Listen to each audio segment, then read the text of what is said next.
Hi, hello everyone. So it's almost Thursday, but I know you're probably seeing this either late Wednesday or early Thursday. But I wanted to, since there's so many new people that are coming into my feed and people that are sort of joining my group, I wanted to reintroduce myself to all of you who are new, either here on Facebook or here on Instagram. So, like I said, there's a lot of new people coming in, a lot of new faces, and I'm getting a lot of new questions on my inbox, and a lot of people saying that hey, they identify with me and what I'm doing. So I wanted to again reintroduce myself and tell you my why. Why am I doing what I'm doing? Why did I decide as a woman of color, a mother, a woman, period, with a full-time job who didn't really have a lot of money? Why did I decide to launch a tech startup? It seems like all the signs were pointing to no. So why would I go through with something that seems so difficult? And like I said, there's just so many obstacles standing in my way. So I wanted to share this with you because, like I said, I'm getting a lot of questions around what my story is and how people can collaborate with me and why I'm doing what I'm doing. So basically my story is I moved to Los Angeles around 2011, and I already had sales and marketing experience. I actually had already opened a business in DC, but it was a brick and mortar business, and I quickly realized that that wasn't really my thing. Having to be present in one location every day and having inventory and all that. Long story short, I moved to Los Angeles with sales and marketing experience, and I was very quickly recruited by a really young startup. And I mean, they were really tiny. I think maybe the sixth person to join. So I just dove right into that tech life. I was in the middle of Silicon Beach. So it went with all the tech perks, right? So we were working really hard, but we were also playing really hard. So it was like all the tech happy hours and all the startup perks and, crazy office parties. But by the way, that startup was started by three men, two of them white. So fast forward a couple of years and I'm sort of exploring different career options, and I decided to join another tech startup because I really liked the vibe of the first one and I really felt at home there. So I joined this other tech startup, and again, this was headed by dudes, and people that didn't really look like me. And a few years after that, I got recruited by another tech company, and guess what? The leaders there were also white men. Okay, well, don't get me wrong. I'm not gonna just jump into a tirade against men or anything like that, because I actually joined each and every one of those startups because I really like their product. I really like their leadership. I really liked the team, and I really believed in the work that I was doing. So I wasn't resentful or anything. It's just yeah, I'm not hating. It was just what happened, right? It's just that's what the tech life looks like. That's what most tech startups look like. They're headed by men, and I really, really loved my experience there. I love working with the people that I worked with, but not only was I working for people that all looked and sounded very similar. Whenever I went to conferences and networking events and I talked to people in the industry, I knew back then that I wasn't really alone in observing that this was the trend, right? So while I was still working full time, I actually decided to leave tech for a little bit and get my coaching certification so that I could come back and help people in tech. So I left for a little while. I studied leadership development, I studied coaching, and I studied how to help people within the tech industry because I felt like a lot of underrepresented minorities didn't really know their path to progressing, and they didn't really know how to move either laterally or move vertically. So that was a story then.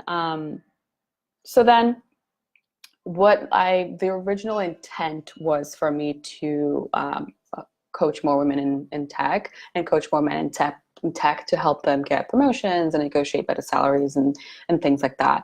And I did some of that, and I'm really proud of the women that I helped. But the work and the progress was just a little bit too slow for me. It just didn't feel like that was enough impact, right? Working just one-on-one. So for every person that I could help get a promotion, there were 10 more stories of people and women, especially women of color, who were being overlooked and who were being undervalued. So after all that, I discovered that, by working with people, ultimately, everyone at some point would come to me and say, oh, what I really want to do is start my own business. Or everybody kind of had a side hustle or something that they were trying to do aside from their full-time job. So I found that, I don't know if it was I was attracting people like that, or if they were looking to me to help them with that from the beginning. But I started seeing that a lot of the people that were coming to me really had this idea of like starting their own business. So I did my research and I found that since 2012, the number of tech companies with at least one female founder, well, at least just one, has plateaued at 17%. So it was increasing a little bit before that, but since 2012, it hasn't moved beyond 17%. And that's pretty crazy though, because we are over 50% of the consumers, but only have 17% of a voice. So it gets a little worse, actually. So female-founded companies only make up 17% of total startups, but they actually only get 5% of investment funding. And that means that unless you have a guy sitting next to you, you basically have no chance of getting investors to help you grow your business.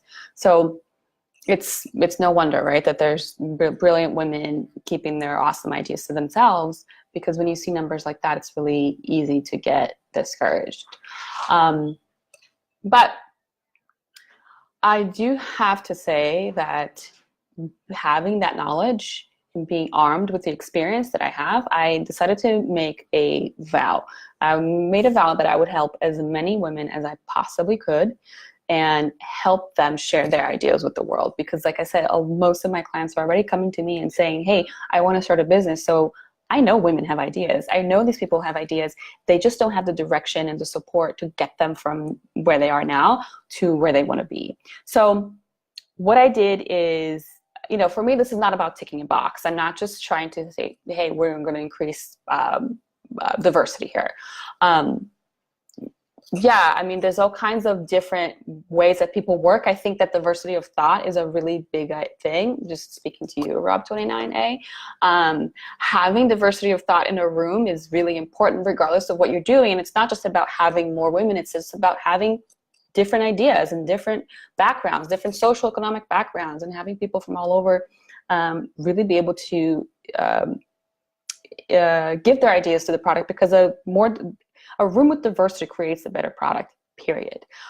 So anyway, so what that did for me is I decided to, like I said, I wanted to help people because I knew that the world does need more people that look like me to encourage other people to join, to let people know that, hey, you do have room at the table here. So we need more women of color who are really super coding geniuses. We need more trans people that can lead big companies so they can be more visible. We need more single moms who work full time that want to start their own companies to have someone else to look up to. And we need Native women who want to bring their solutions to the table. And, any of these people can launch the next Uber, or any of these people can turn their idea into the next Airbnb or the next Google. But right now, there's just not any examples for them to see or to follow. So that's my mission. And, I really believe in what I do. I know it sounds altruistic. I'm not just doing this, I'm not putting my time out there for free and helping people for free. I'm not doing that at all, because people never really invest or never really act on things that are free. Let's, for example, like health information. It's so easy to understand or go out there and find information on how to eat healthily, but just because you know that you should be eating more greens and you should be drinking more water doesn't mean that you're going to wake up tomorrow and do all that stuff. So what I like to say is that information is not implementation. So my goal is to get people to invest in themselves so that they can start becoming these examples for other people. So that's my story. That's my why. That's why I do what I do. And I feel very passionate about that. I would really, really love to hear from you all and why you do what you do, or why you feel like this is a time for you to make your voice heard. This is very timely. I know that yesterday that there were a lot of victories and a lot of new people are coming into the political arena. So why not tech, right? So what's stopping people who look like me, or people from all different backgrounds, from joining this industry? Again, I would love to hear your why. I would love to know why you do what you do and how you feel about what you do when it comes to becoming an example for someone else. And thank you for being here, and I'll see you next week. Bye.